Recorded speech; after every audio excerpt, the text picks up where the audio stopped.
Peri engineering, arts and science, pharmacy, nursing மற்றும் physiotherapy கல்லூரிகள் சென்னை இந்தியாவில் சிறந்த உள்கட்டமைப்பு கொண்ட கல்லூரிகளில் ஒன்று.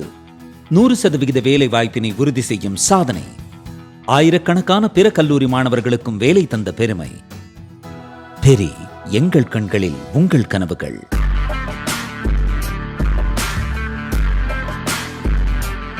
வணக்கம் ஜெயஹிந்த். வளைகுடாவில் நடக்கக்கூடிய யுத்தத்தை பற்றி ஒரு மிக முக்கியமான அப்டேட் பார்க்க போகிறோம்.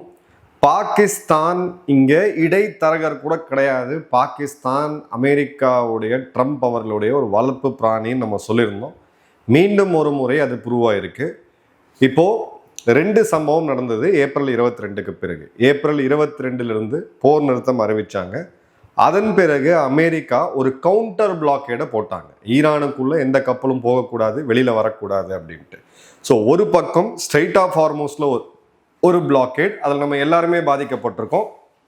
இன்னொரு பக்கம் அதுக்கு எதிராக அமெரிக்கா போடப்பட்ட பிளாக்கேட். அதன் பிறகு போன வாரம் அமெரிக்கா என்ன பண்ணுறாங்க அப்படின்னு பார்த்தீங்கன்னா, ஒரு புது வார்த்தையை ப்ராஜெக்ட் ஃப்ரீடம் அப்படின்ற ஒரு புது ஆப்ரேஷனை லான்ச் பண்ணுறாங்க. அதற்கான கடற்படை பலத்தை அவங்க திரட்டுறாங்க. அவங்களோட சில முக்கியமான போர்க்கப்பல்கள் நம்ம டீட்டெயில் வீடியோ போட்டிருக்கோம், எத்தனை கப்பல்கள் எத்தனை விமானங்கள்னு சொல்லிட்டு. அது ஸ்ட்ரெயிட் ஆஃப் ஹார்மோஸில் வருது. அதன் பிறகு அமெரிக்கா என்ன சொன்னாங்கன்னா, எங்ககிட்ட இன்ஃபார்ம் பண்ணுங்க, எந்த தங்கு தடையுமின்றி ஸ்ட்ரெயிட் ஆஃப் ஹார்மோஸை நீங்கள் கடந்து போங்க, அமெரிக்காவுடைய போர்க்கப்பல்கள் உங்களுக்கு துணை நிற்கும் அப்படின்னு சொல்லியிருந்தாங்க. அதன் பிறகு 2-3 கப்பல் கிராஸ் பண்ணியும் போச்சு, சீன கப்பல்கள் உட்பட. பிறகு சீனா இவ்வளோ பெரிய கடற்படை வச்சுருக்கீங்க, நீங்களும் இது பண்ணுங்க, இங்கே சப்போர்ட் பண்ணுங்க அப்படின்னு சொல்லி அறிக்கை விடுத்தாங்க. அதன் பிறகு தான் ஒரு ஆயில் டேங்கர் தாக்கப்பட்டுச்சு ஈரானோடைய IRGCயால். பிறகு UAEயோடைய ஃபுஜைராவை அவங்க தாக்குனாங்க அப்படின்றத பார்த்தோம். ஸோ இந்த முறை அமெரிக்காவுடைய மிலிட்ரி அப்படின்றது அவங்களுடைய அரசியல் தலைமை, பேச்சுவார்த்தை, அதன் பிறகு ஒரு புஷ் ஒன்று ஒன்றா அவங்க டெஸ்ட் பண்ணி பார்க்குறாங்கன்னு பார்க்குறோம். இந்த விஷ பரீட்சையை இவங்க மீண்டும் நிறுத்தியிருக்காங்க. இப்போது ப்ராஜெக்ட் ஃப்ரீடம் அப்படின்றத நாங்கள் தற்காலிகமாக நிறுத்தி வைக்கிறோம், பாகிஸ்தானுடைய வேண்டுகோளுக்கு இணங்க.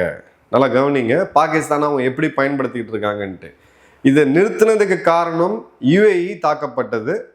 UAE தாக்கப்பட்டதில் அமெரிக்காவுக்கு நிறைய அங்கே பிஸ்னஸ் இன்ட்ரெஸ்ட் இருக்குது, ப்ளஸ் செக்யூரிட்டி ப்ரொவைடரும் கூட. அரபு நாடுகள் பேசுகிறாங்க.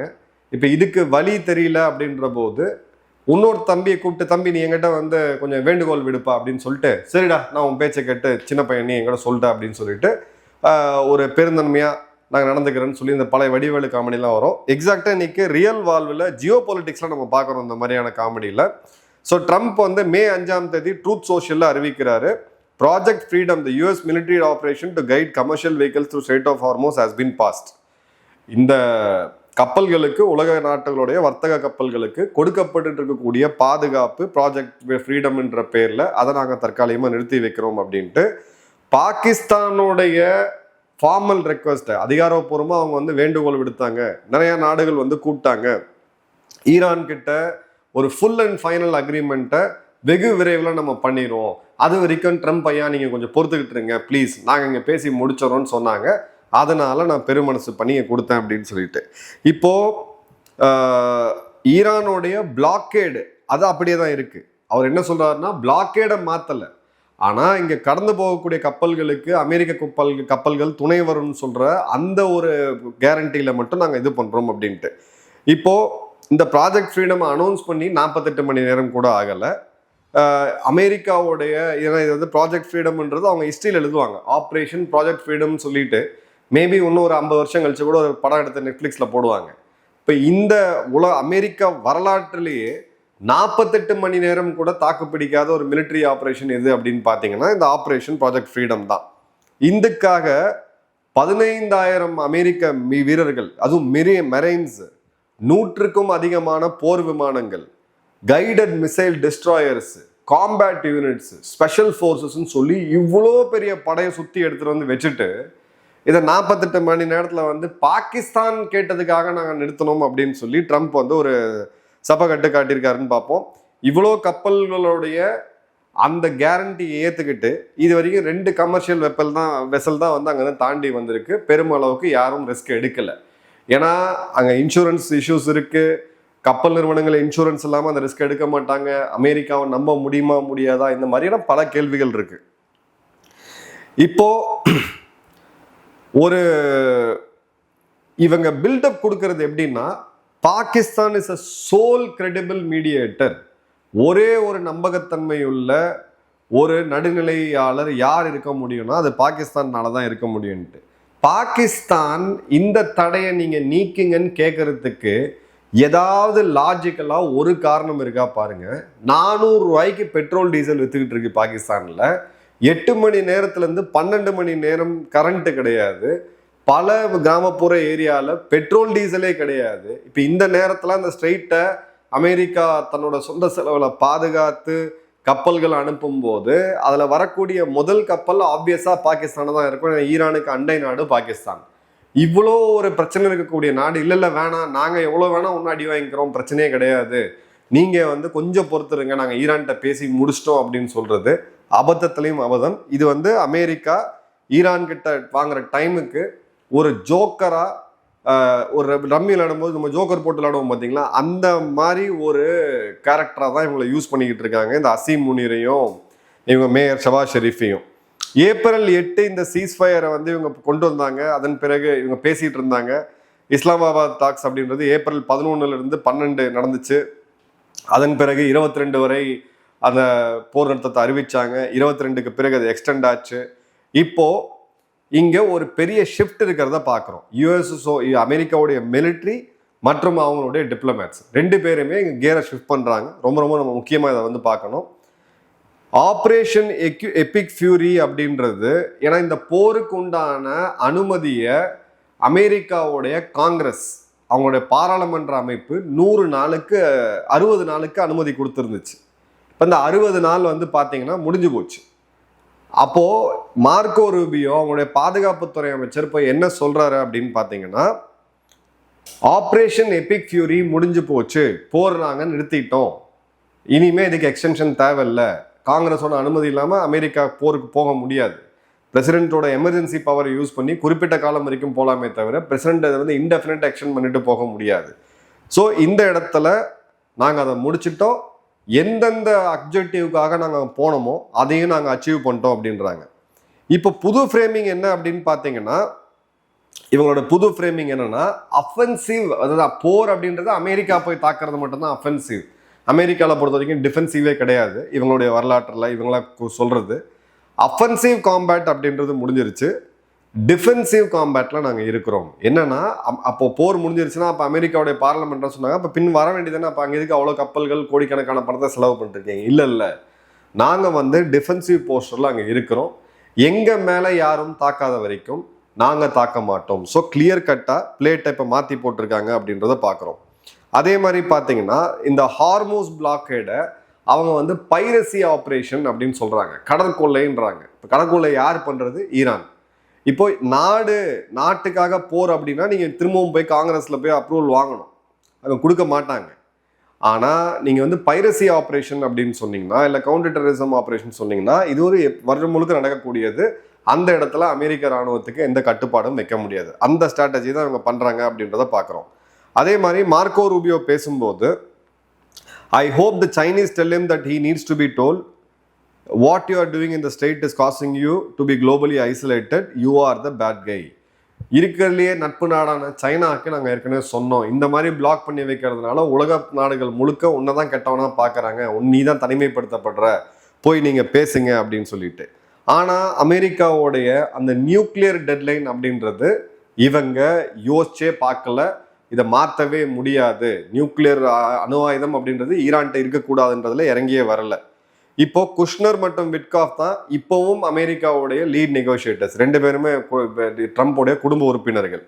இப்போ இந்த இடத்துல அஃபீஷியலா அமெரிக்காவுடைய உள்நாட்டு சட்டப்படி எடுத்தீங்கன்னா இந்த போரை அமெரிக்கா முடிச்சிட்டாங்க, எங்களை நீங்க தாக்கலாம், நாங்கள் தாக்க மாட்டோம் அப்படின்னு சொல்லி டிஃபென்சிவ் போஸ்ட்ல இருக்காங்க. ஈரான் எடுத்தீங்க அப்படின்னா டோட்டலாக கன்ஃபியூஸ்டாக இருக்குது. இப்போ நாடு யார் கண்ட்ரோல் இருக்குன்ற கேள்வி எல்லாருக்குமே எழுது. பிடிவாதமாக இருக்கிறாங்க, ரொம்ப பிரிஞ்சு இருக்கிறாங்க. அதே மாதிரி பார்த்தீங்கன்னா பாயிண்ட் டு பாயிண்ட் டீலிங்கில் பேசிகிட்டு இருக்காங்க. இது ஒரு நாடு பண்ணக்கூடிய ஒரு நெகோசியேஷன் மாதிரியே இது ஆக்சுவலாக தெரியல. இப்போ அப்பாஸ் அரகச்சி அவர்கள் அவங்களுடைய வெளியுறவுத்துறை அமைச்சர் என்ன சொல்றாரு அப்படின்னு பார்த்தீங்கன்னா, ப்ராஜெக்ட் ஃப்ரீடம் அப்படின்றது இந்த ப்ராஜெக்டே டெட்லாக்கு, இது வந்து அப்படியே போய் ஸ்தம்பித்து போய் நிற்குது, மிலிட்ரி சொல்யூஷன் கிடையாது, இதுக்கு பொலிட்டிக்கல் கிரைசிஸுங்க, வந்து பேச்சுவார்த்தை நடத்துங்கன்னு ஒரு சாஃப்ட் டோன் எடுக்கிறாரு. அதே சமயம் ஈரானுடைய ஈரான் வந்து பார்த்தீங்கன்னா அமெரிக்கன் டெஸ்ட்ராயர்ஸை ப்ராஜெக்ட் ஃப்ரீடம் இந்த 48 மணி நேரத்தில் தாக்க முற்பட்டிருக்காங்க. பட் அமெரிக்கா அதை வீழ்த்துனாங்க, வேற விஷயம். ஸோ அவர் வந்து பேச்சுவார்த்தை வேணுன்றாரு. ஐஆர்ஜிசியோட கடற்படை வந்து அமெரிக்க கப்பல்களை போய் தாக்கிட்டு இருக்காங்க. அதே மாதிரி பார்த்தீங்க அப்படின்னா ஈரான் ஒரு புது அட்மினிஸ்ட்ரேஷனை உருவாக்குறாங்க, administration for the strait of Hormuz and the Persian Gulf அப்படின்ட்டு. அப்போ இதை இன்ஸ்டிடியூஷனலைஸ் பண்ணக்கூடியதும், நாங்கள் அலோ பண்ண மாட்டோம் அப்படின்னு ஒரு பகுதி அவங்க தாக்கிட்டு இருக்காங்க. இல்லை அலோ பண்ணுறோம், இது வந்து நாங்கள் ஒரு டோல்கேட்டாகவே போட்டுடுறோம், நீங்கள் கப்பம் கட்டிட்டு போயிட்டே இருங்கன்னு சொல்லி இன்னொரு அமைப்பு. இல்லை இதுக்கு ஒரு பொலிட்டிக்கல் கிரைசிஸ், இதுக்கு வந்து பேச்சு தீர்த்தணும், பேச்சுவார்த்தை நடத்தணும்னு சொல்லி அவங்களுடைய வெளியுறவுத்துறை அமைச்சர். அதே மாதிரி பார்த்தீங்கன்னா அரகச்சி அவர்கள் இப்போ சைனாவோடைய தலைநகர் பீஜிங்க்கு போயிருக்கிறாரு. சைனாக்கு இது வலிக்க ஆரம்பிக்கும், கடைசியா இதுல இருக்கக்கூடிய டார்கெட் சைனான்றதை நான் மீண்டும் மீண்டும் சொல்லியிருந்தேன். இப்போ அது மீண்டும் உறுதியாகுது. கிளியர் கட்டா சைனா மேல இருக்கக்கூடிய இப்போ அழுத்தம் அதிகமாகுது.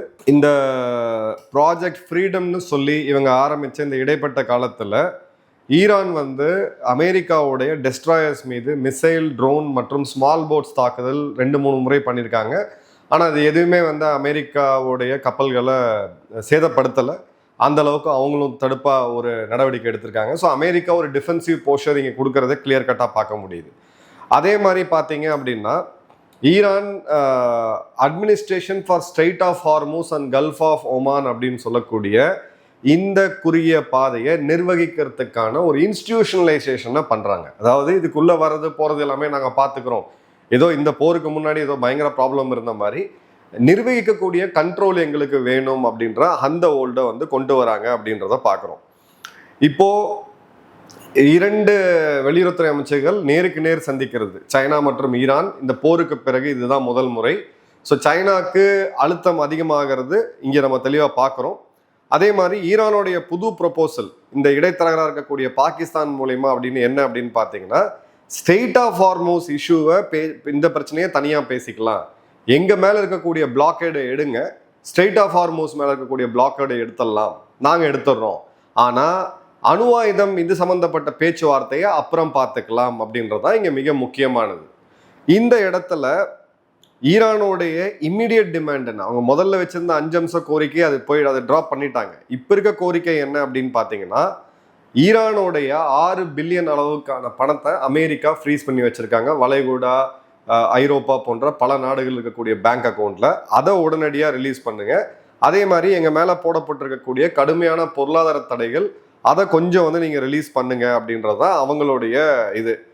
ரிப்பரேஷன் சொல்லக்கூடிய 270 பில்லியன் டாலர், கிட்டத்தட்ட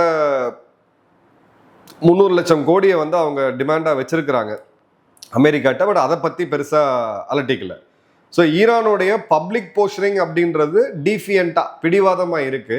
ஆனால் பேக் சேனல்ல அவங்க நிறைய பேச்சுவார்த்தை நடத்துறாங்க அப்படின்றத பார்க்குறோம். இப்போ குளோபல் எக்கனாமிக் இம்பாக்ட் எந்த அளவுக்கு இருக்கும் அப்படின்னா 28க்கு பிறகு ஒரு 3-4 நாட்கள் தவிர க்ரூடோட ரேட் அப்படின்றது $100 பெர் பேரலுக்கு அதிகமாக தான் இருந்துகிட்டே இருக்கு. இப்போ நம்ம பேசக்கூடிய தருணத்தில் $120 பெர் பேரல். அதே கணக்கு தான் இந்த போருக்கு முன்னாடி $70-75 பெர் பேரல். $1 பெர் பேரல் இந்த விலை அதிகமாகும் போது நமக்கு இருக்கக்கூடிய நேரடி தாக்கம் அப்படின்றது 55 காசு 1 லிட்டர் பெட்ரோல் மற்றும் டீசல். இப்போ விலை ஏற்றத்தை வந்து பண்ணலை அப்படின்றதுக்கு நமக்கு ஏற்கனவே இருந்த குஷன் அப்படின்றது இருக்கு. விலை அந்த கச்சா எண்ணெய் விலை வீழ்ச்சி அடையும் போதும் அரசு வந்து பெட்ரோல் டீசல் பிரைஸை சீராக வச்சிருந்தாங்க. ஸோ அதை வச்சு ஓரளவுக்கு இப்போ மேனேஜ் பண்ணிட்டு இருக்காங்க. பட் இது ரொம்ப நாள் போக முடியாது. இந்த விலையேற்றம் இந்த நிலை நீடித்தால் இந்த விலையேற்றத்தை கண்டிப்பாக இந்தியா வந்து ஃபேஸ் பண்ணக்கூடிய, இந்தியான்றது நம்ம மக்கள் ஃபேஸ் பண்ணக்கூடிய ஒரு சூழ்நிலை அப்படின்றது வரும். சவுதி அரேபியாவுடைய ஆயில் கட்டு இது வரைக்குமே பார்த்தீங்க அப்படின்னா ஒரு $20 பெர் பேரல் அளவுக்கான வருமானத்தை பிரீமியமாக அவங்களுக்கு கொடுக்குது. இதில் ஒரு சரிபாதி அளவுக்கு ரஷ்யாவுக்கு கெயின் ஆகுது. இதே அளவுக்கு பார்த்தீங்க அப்படின்னா மிச்ச நாடுகள் யுஏஇ ஓபக்ல இருந்து வெளியில வரக்கூடிய ஒரு மிக முக்கியமான காரணமாக இதுவுமே நம்ம பார்த்தோம். இப்போ இந்த இடத்துல பார்த்தீங்க அப்படின்னா மெட்டல்ஸ் உலோகங்களுடைய காஸ்ட் ரொம்ப அதிகமாக இருக்குது. குறிப்பாக காப்பர் பார்த்தீங்கன்னா, காப்பர் இல்லாமல் உலகம் இயங்கவே முடியாது. $13,000 பெர் டன் அளவுக்கான அந்த ப்ரைஸ் அப்படியே இருக்குது, இன்னும் கீழே வரலை. அதே மாதிரி பார்த்தீங்க அப்படின்னா உலகத்துக்கு தேவைப்படக்கூடிய 48% செயற்கை உரம் யூரியா டேப் அப்படின்றது கல்ஃப்ல இருந்து தான் வருது. இது வரக்கூடிய காலத்தில் இப்போ ஆடிப்பட்டத்தில் நம்ம எல்லாருமே பார்ப்போம், விவசாயிகள் விதைப்பாங்க. இப்போ அந்த இடத்துலையுமே நமக்கு ஒரு சேஃப்டி ஸ்டாக் நம்ம டைவர்சிஃபை பண்ணதுனால ஓரளவுக்கு தப்பிச்சிருக்கோம். இது இந்தியாவுக்கு மட்டும் இல்லை, இந்தியாவுடைய உணவு உற்பத்தி விவசாய உற்பத்தி பாதிச்சதுன்னா அது உலகத்தில் இருக்கக்கூடிய பல நாடுகளையும் பெரிய அளவுக்கு பாதிக்கும். இப்போ இந்த ட்ரம்ப்போடைய பாஸ் அனௌன்ஸ்மெண்ட்டுக்கு பிறகு உடனடியே அந்த ஃபியூச்சர்ஸ் மார்க்கெட், ஸ்டாக் மார்க்கெட்லாம் ஓரளவுக்கு ஏறுறதை நம்ம மீண்டும் பார்க்குறோம். ஸோ இப்போ சைனாவுடைய ஃபேக்டர் தான் இது. ஏன்னா சைலண்ட் பிளேயராக இப்போ வரைக்கும் அவங்க இருக்கிறாங்க. 50% க்ரூட் ஆயில், 30% LNG, இது ரெண்டுமே சைனா தான் அதிகமாக இம்போர்ட் பண்ணுறாங்க இந்த குறுகிய பாதையிலிருந்து. ஸோ இப்போ ட்ரம்ப் மற்றும் ஷீயோட சந்திப்பில் ஈரானுக்கு சைனா மூலியமா அழுத்தம் கொடுத்து இந்த இடத்துல தனக்கு தேவையானதை நிறைவேற்றிக்கணும்னு சொல்லி அமெரிக்கா பார்க்குது. அதே மாதிரி பார்த்தீங்க அப்படின்னா ட்ரம்ப் மற்றும் ஷீயோட பேச்சுவார்த்தையில் ஆக்சுவலாக டாப் ஆஃப் த அஜெண்டாவாக எது இருந்ததுன்னா பேசிக்கலாக அவங்களுக்கு இருக்கக்கூடிய வர்த்தக போர். இப்போ அது அடுத்த கட்டத்துக்கு கீழே நகர்ந்து இப்போ டாப் ஆஃப் த டேபிள் இருக்கிறது அப்படின்றது ஈரானை பற்றியான பேச்சுவார்த்தை தான். அதே மாதிரி பார்த்தீங்க அப்படின்னா யூஎஸ் வந்து இப்போ செகண்டரி சாங்ஷன்ஸ் சொல்கிறாங்க. எந்தெந்த சீன நிறுவனங்கள், எண்ணெய் கப்பல்கள், எண்ணெய் வாங்கக்கூடிய, எண்ணெய் சுத்திகரிக்கக்கூடிய நிறுவனங்கள் ஈரானோட தொடர்பில் இருக்கோ அவங்க மேலே நாங்கள் பொருளாதார தடைகள் விதிப்போம்னு சொல்லியிருக்காங்க. ஏற்கனவே 2-3 கம்பெனிஸ்க்கு வந்து விதிச்சிருக்காங்க. இப்போ சீனா கிட்ட இருந்து தான் சுற்றி இருக்கக்கூடிய தென்கிழக்கு ஆசிய நாடுகள் எல்லாமே பெட்ரோல் டீசலாக வாங்கிட்டு இருக்காங்க. அவங்க கிட்ட க்ரூட் ரிஃபைனிங் கெப்பாசிட்டி கிடையாது.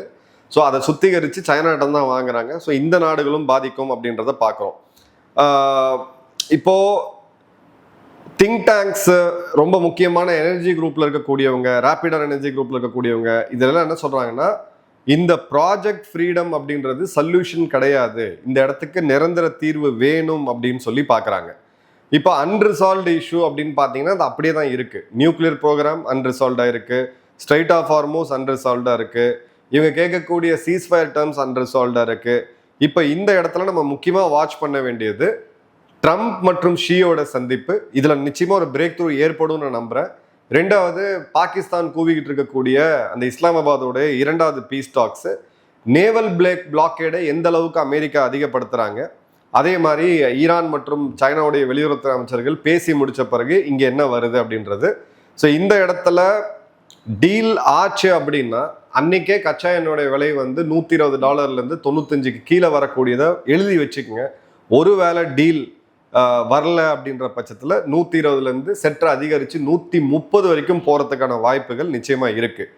அதே மாதிரி IRGC மற்றும் அவங்களுடைய அரசியல், அதாவது நாட்டோடைய அதிபராக இருக்கக்கூடிய பெஷ்கியான், இவர்களுக்கு இடையேயான முரண்பாடு எப்படி வெடிக்க போகுது அப்படின்றது தெரியல.